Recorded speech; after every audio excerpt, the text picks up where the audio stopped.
As the 2026 NFL Draft looms on the horizon, all eyes are on the Dallas Cowboys, who are poised to make significant waves with not one, but two first-round picks. The anticipation is palpable, but it's not just about the draft strategy. The recent moves and decisions made by the front office are stirring debate among fans and analysts alike. Let's address the recent trade that brought Rashawn Gary to Dallas. Initially met with skepticism, many questioned whether the Cowboys overstepped by sending a fourth-round pick for a player many believed was on the chopping block in Green Bay. Yet, as any discerning fan knows, context is everything. The Cowboys didn't just acquire a potential liability. They secured a proven starter at a position of pressing need. Gary, who took a pay cut to join the Cowboys, represents a strategic win-now move, and by making this trade early, Dallas cleverly sidestepped any potential bidding wars that could have escalated his price if left to free agency. However, while the addition of Gary may have been a step forward, the decision not to re-sign Jadeveon and Clowney looms large as a glaring misstep. Here's a player who delivered a scintillating performance down the stretch, racking up 4.5 sacks in just the final 2 games of the season. Initially, there seemed to be interest from the Cowboys side in keeping Clowney around, but that interest evaporated with the hiring of new defensive coordinator Christian Parker, who may not value Clowney's skill set as a fit for his vision. This decision is perplexing, given that Clowney has thrived in various defensive schemes, including 3-4, 4-3, and hybrid fronts. With the Cowboys' pass rush being notably porous last season, bringing Clowney back could have fortified a critical area of weakness. The hiring of Parker, a defensive coordinator with a focus on defensive backs, suggests a strategic pivot in the team's defensive scheme. The subsequent signings of safeties Jalen Thompson and P.J. Locke, along with cornerback Kobe Durant, may not have the star power of household names, but they bring essential attributes to the table. Thompson and Locke's versatility is particularly noteworthy. Both can be deployed at either safety position and in the slot, giving Parker the flexibility to craft a formidable defensive backfield. Durant's playoff performance, highlighted by 3 interceptions, adds another layer of promise.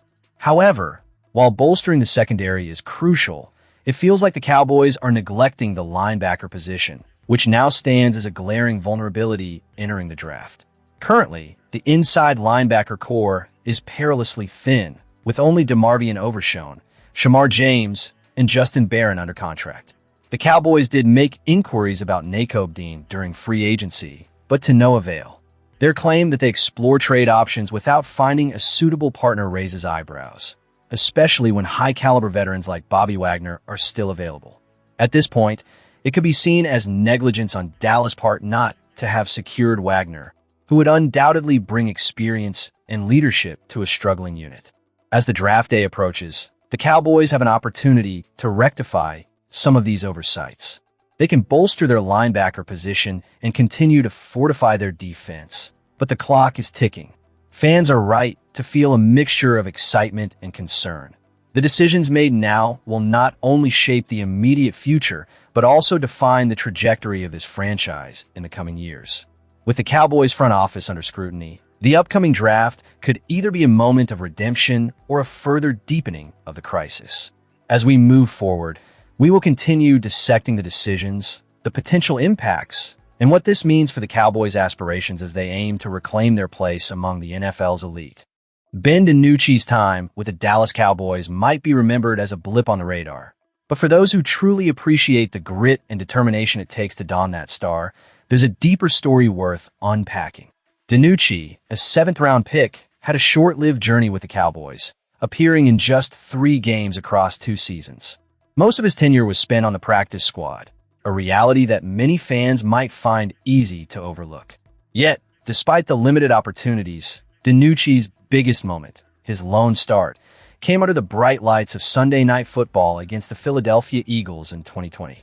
This moment is seared into the memories of Cowboys fans, though perhaps not for the reasons he would have hoped. When a clip of that infamous game resurfaced recently on social media, it became fodder for jokes among fans. The clip showcased a pass that was, in all honesty, one of the worst seen in NFL history. However, rather than lash out in frustration, DiNucci showcased a level of maturity that deserves recognition. His response was nothing short of commendable.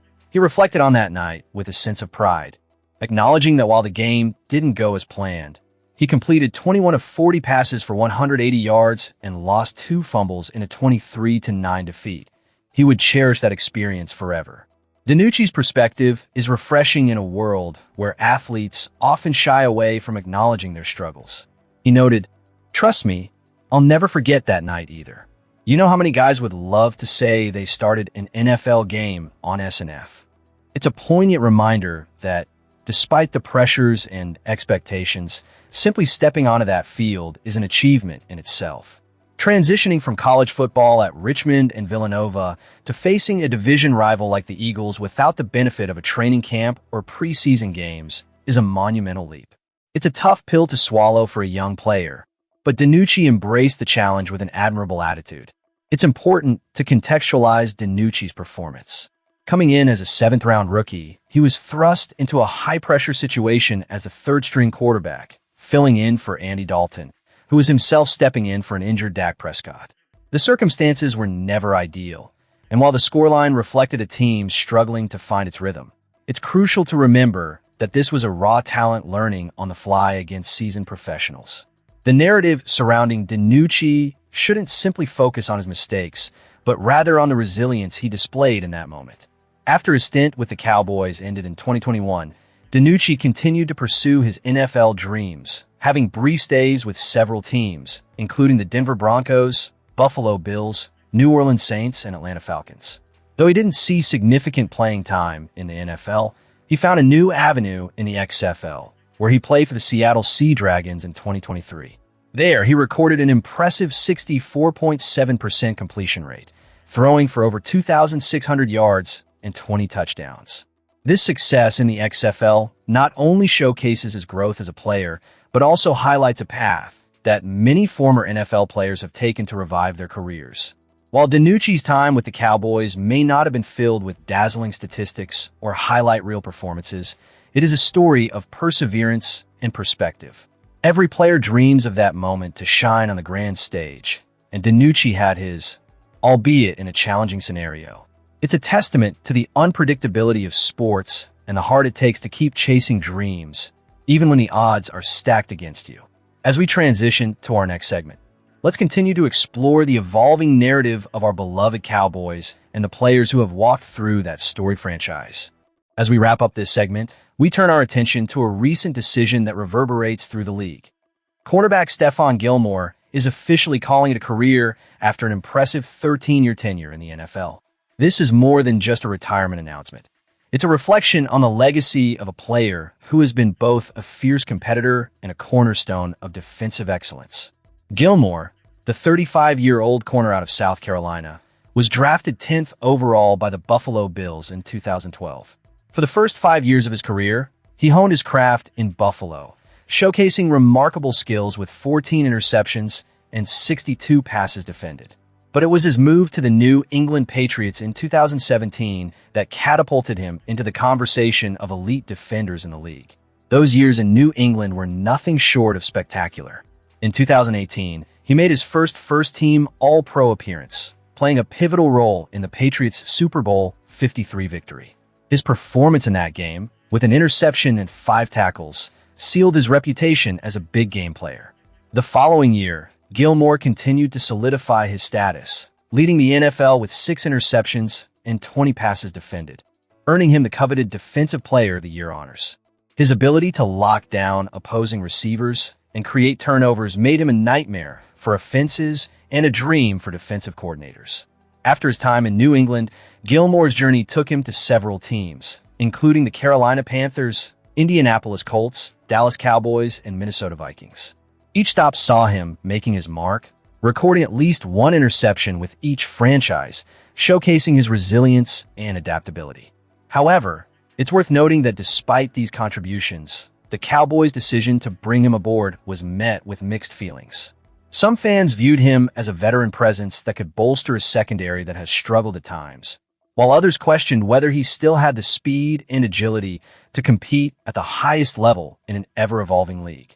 As the season unfolded, Gilmore's impact was felt in Dallas, but it also raised discussions about the future of the Cowboys' cornerback situation. With a mix of youth and experience in the secondary, the question looms larger. How will the Cowboys fill the void left by a player of Gilmore's caliber? His retirement opens up opportunities for younger players to step up, but it also poses a challenge for the front office to find a suitable replacement who can match his level of play and leadership. While we reflect on Gilmore's career, it's also important to consider the fan reaction. Many Dallas supporters had high hopes that he would be a key component in the Cowboys' defensive strategy, especially as they aimed for a deep playoff run. His departure leaves a bittersweet taste, admiration for his contributions, yet concern for what lies ahead. As we look to the future, the Dallas Cowboys must address their secondary needs and ensure that they're not only replacing Gilmore's talent, but also maintaining the competitive edge that he brought to the team.